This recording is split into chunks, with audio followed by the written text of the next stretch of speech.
Assalamualaikum warahmatullahi wabarakatuh. Kami dari kelompok 5, kelas A, Pendidikan Geografi 2019, mata kuliah Geografi Kependudukan dan Demografi. Di sini kami akan mempresentasikan hasil dari mini riset, rekayasa ide, dan proyek kelompok kami. Sebelum itu kami akan memperkenalkan diri. Saya Novi Auliasari, dan ada juga teman saya yaitu Sri Anggraini, Marnita Gracia Siagian, Winda Febiola Sinaga, Febri Gunawan Sembiring, dan Kak Wahyuni Sinurat.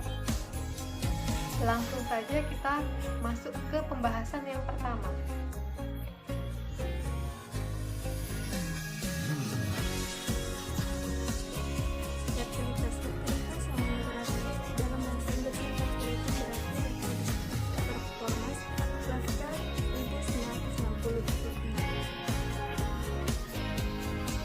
Pengertian lain dari fertilitas sebagai istilah demografi diartikan sebagai hasil kata reproduksi yang nyata dari seorang wanita atau sekelompok wanita. Dengan kata lain, fertilitas ini menyangkut banyaknya bayi yang lahir hidup. Menurut Hatmaji dalam bukunya pada tahun 1981. Menurut ahli lain, fertilitas adalah suatu istilah yang dipergunakan di dalam bidang demografi untuk menggambarkan jumlah anak yang benar-benar dilahirkan hidup. Fertilitas juga diartikan sebagai suatu ukuran yang diterapkan untuk mengukur hasil reproduksi wanita yang diperoleh dari statistik jumlah kelahiran hidup. Pollard dalam bukunya pada tahun 1984. Hasil penelitian dilakukan di Kecamatan Medan Marelan, Kota Medan, Sumatera Utara. Penelitian ini dilakukan pada Kamis 26 November 2020 pukul 11.00 waktu Indonesia Barat. Metode penelitian menggunakan penelitian deskriptif kualitatif yang cenderung menggunakan analisis, proses dan makna lebih ditonjolkan dalam penelitian kualitatif. Landasan teori dimanfaatkan sebagai pemandu agar fokus penelitian sesuai dengan fakta lapangan. Metode kualitatif merupakan metode yang fokus pada pengamatan yang mendalam. Oleh karenanya, penggunaan metode kualitatif dalam penelitian ini dapat menghasilkan kajian atas suatu fenomena yang lebih komprehensif. Adapun teknik penelitian yang kami gunakan yaitu teknik pengumpulan data adalah alat bantu yang dipilih dan digunakan oleh peneliti dalam kegiatan pengumpulan agar kegiatan tersebut menjadi sistematis dan dipermudah olehnya. Itu menurut Suharmisi Arikunto dalam bukunya pada tahun 2000 di halaman 134. Teknik yang dilakukan dalam penelitian ini yaitu dengan teknik studi pustaka. Teknik yang dilakukan dalam hal ini yang diperhatikan yaitu mengumpulkan data-data yang relevan dan sumber terpercaya dari buku, artikel ilmiah, berita maupun sumber kredibel yang berkaitan dengan topik penelitian. Dari teknik studi pustaka dapat menguatkan latar belakang suatu dilakukannya sebuah penelitian yang mana dari sini peneliti untuk mempelajari penelitian yang telah dilakukan sebelumnya sehingga diharapkan dapat menghasilkan penelitian yang lebih baru.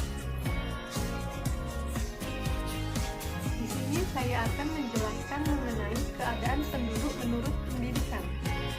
Jadi di Kecamatan Medan Marelan, keadaan penduduk menurut pendidikannya yaitu yang tamatan SD berjumlah 1.479 orang, yang tamatan SMA berjumlah 3.586 orang, tamat D1 32 orang, yang tamat D2 46 orang, yang tamat D3 220 orang, yang tamat S1 483 orang, yang tamat S2 22 orang, dan terakhir yang tamat S3 berjumlah 7 orang.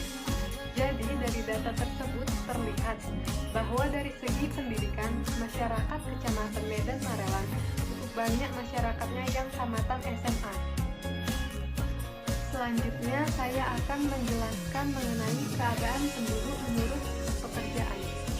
Jadi di Kecamatan Medan Marelan, keadaan penduduk menurut pekerjaannya yaitu buruh berjumlah 426 orang, PNS berjumlah 58 orang, perajin berjumlah 30 orang, pedagang keliling berjumlah 65 orang, peternak berjumlah 58 orang, montir berjumlah 18 orang, yang tenaga kesehatan berjumlah 13 orang, TNI atau Polri berjumlah 25 orang, lalu pensiunan PNS atau Polri atau TNI berjumlah 74 orang, pengusaha kecil dan menengah berjumlah 65 orang, pengacara 4 orang, notaris 2 orang, nelayan berjumlah 52 orang, jasa pengobatan alternatif berjumlah 8 orang, dosen 4 orang, petani ada 147 orang, pedagang berjumlah 172 orang, guru honorer berjumlah 83 orang. Nah, dari data tersebut terlihat pekerjaan yang paling banyak dilakukan oleh masyarakat Kecamatan Medan Marelan adalah sebagai buruh, khususnya buruh pabrik. Kemudian disusul banyaknya petani dan pedagang. Dari hal tersebut, kondisi sosial ekonomi masyarakat sebenarnya tergolong menengah ke bawah. Kondisi ini dapat dilihat dari data pekerjaan penduduk dan tingkat perkembangan sosial ekonominya sudah merata. Tidak terlihat adanya unsur kesenjangan antara kehidupan kelas menengah ke bawah dengan masyarakat menengah ke atas. Akan menjelaskan penggunaan KB pada wanita pasangan usia subur. Menurut data BPS yang didapat dari Puskesmas Kecamatan Medan Marelan, wanita pasangan usia subur yang menggunakan KB sebanyak 11.994 dari jumlah keseluruhan 88.705. Wanita pasangan usia subur di Kecamatan Medan Marelan. Data tersebut memperlihatkan bahwa sebagian besar wanita pasangan usia subur di Kecamatan Medan Marelan masih sedikit yang menggunakan KB.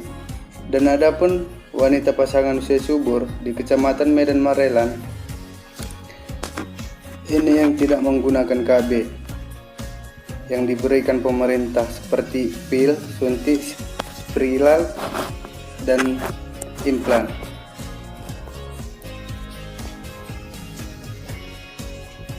Selanjutnya saya akan menjelaskan pengaruh penggunaan KB pada wanita terhadap fertilitas. Program Keluarga Berencana atau KB diyakini telah berkontribusi dalam penurunan tingkat pertumbuhan penduduk di Indonesia.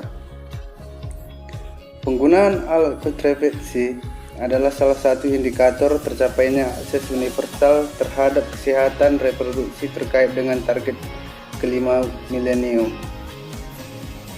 Development Goal peningkat kesehatan ibu sebanyak 11.194 dari jumlah keseluruhan 88.705 wanita pasangan usia subur di Kecamatan Medan Marelan menggunakan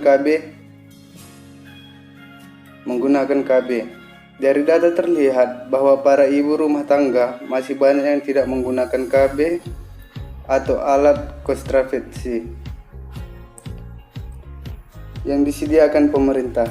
Dari analisis ini, kita dapat simpulkan kepercayaan atau edukasi yang tepat mengenai alat kontrasepsi termaksud KB masih kurang di kalangan ibu rumah tangga yang ada di Kecamatan Medan Marelan. Terima kasih. Pengaruh tingkat pendidikan terhadap fertilitas. Fertilitas adalah kemampuan menghasilkan keturunan yang dikaitkan dengan kesuburan wanita. Usia antara 15 sampai dengan 49 tahun merupakan usia subur bagi seorang wanita karena pada usia tersebut kemungkinan wanita melahirkan anak cukup besar. Faktor yang mempengaruhi fertilitas menurut Wibowo itu ada 4. Yang pertama, faktor sosial ekonomi meliputi pendapatan, pekerjaan, pendidikan ibu, makanan, dan kesejahteraan. Yang kedua itu ada faktor biologis. Faktor biologis meliputi umur perkawinan pertama, lamanya kawin, dan waktu senggang. Yang ketiga, faktor demografi. Faktor demografi meliputi struktur umur, status perkawinan, dan kematian sebelum perkawinan, sebelum setahun. Yang keempat itu ada pemakaian alat kontrasepsi yang di Indonesia dikenal dengan program Keluarga Berencana. Pendidikan adalah suatu proses yang bertujuan untuk menambah keterampilan, pengetahuan, dan meningkatkan kemandirian maupun kepribadian seseorang. Kesempatan perempuan untuk memperoleh pendidikan yang lebih tinggi semakin terbuka saat ini, sehingga menyebabkan banyak perempuan yang menunda perkawinan untuk menyelesaikan pendidikan yang diinginkan. Selain itu, perempuan yang berpendidikan tinggi cenderung memilih terjun ke pasar kerja terlebih dahulu sebelum memasuki perkawinan. Kalaupun mereka menikah pada usia muda, pengetahuan mereka tentang alat pencegahan kehamilan cukup tinggi sehingga sebagian dari mereka menunda kelahiran anak. Dilihat dari data yang bersumber dari BPS, tingkat pendidikan teratur wanita atau para ibu rumah tangga di Kecamatan Marelan adalah mayoritas SMA. Tingkat fertilitas ini juga cenderung tinggi. Dapat disimpulkan bahwa tingkat pendidikan terhadap fertilitas sangat berpengaruh. Wanita yang berpendidikan hanya sebatas SMA cenderung berpikir tidak terlalu jauh. Mereka dapat dikatakan kurang teredukasi dalam hal seks dan perkawinan. Begitulah pengaruh tingkat pendidikan terhadap fertilitas.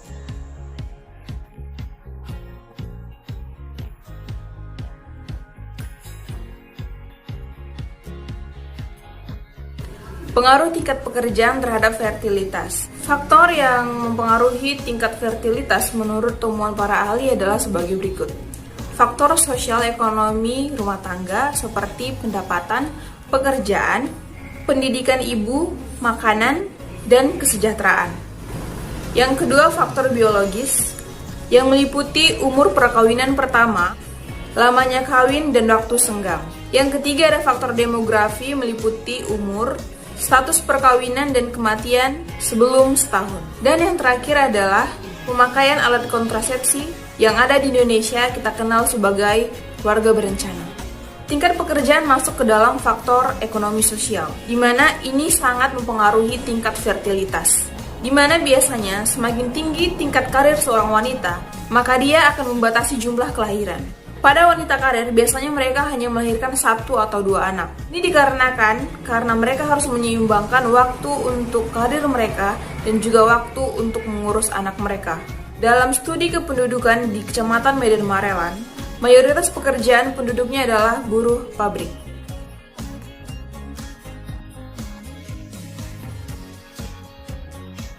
Dalam tugas proyek ini kami akan memberikan solusi-solusi yang dapat dilakukan untuk mengurangi tingkat fertilitas di Kecamatan Medan Marelan. Fertilitas adalah definisi yang digunakan oleh para ahli demografi untuk menunjukkan tingkat pertambahan jumlah anak. Fertilitas menggambarkan jumlah anak-anak yang benar-benar hidup. Angka kesuburan juga didefinisikan sebagai ukuran hasil reproduksi wanita yang diperoleh dari statistik jumlah kelahiran hidup.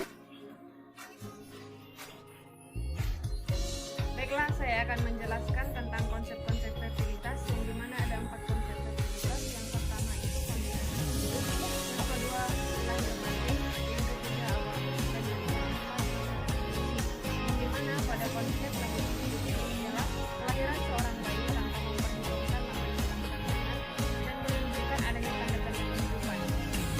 Konsep yang kedua ialah konsep lahir mati, yang dimana seorang bayi dari kandungan paling sedikit 28 minggu tanpa menunjukkan adanya tanda-tanda kehidupan. Dan yang ketiga konsep abortus, yang dimana kematian bayi dalam kandungan dalam kurang dari 28 minggu.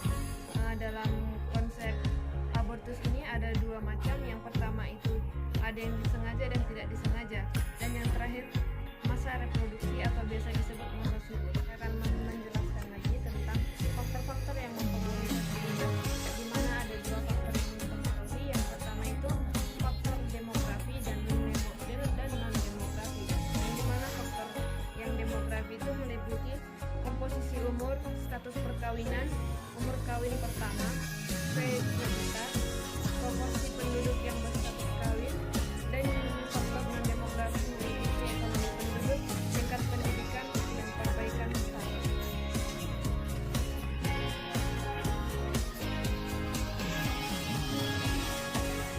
Demikian pemaparan kami mengenai hasil mini riset, rekayasa ide, dan proyek. Kami mohon maaf apabila terdapat kesalahan dalam pengucapan. Sekian, terima kasih. Wassalamualaikum Wassalamualaikum warahmatullahi wabarakatuh.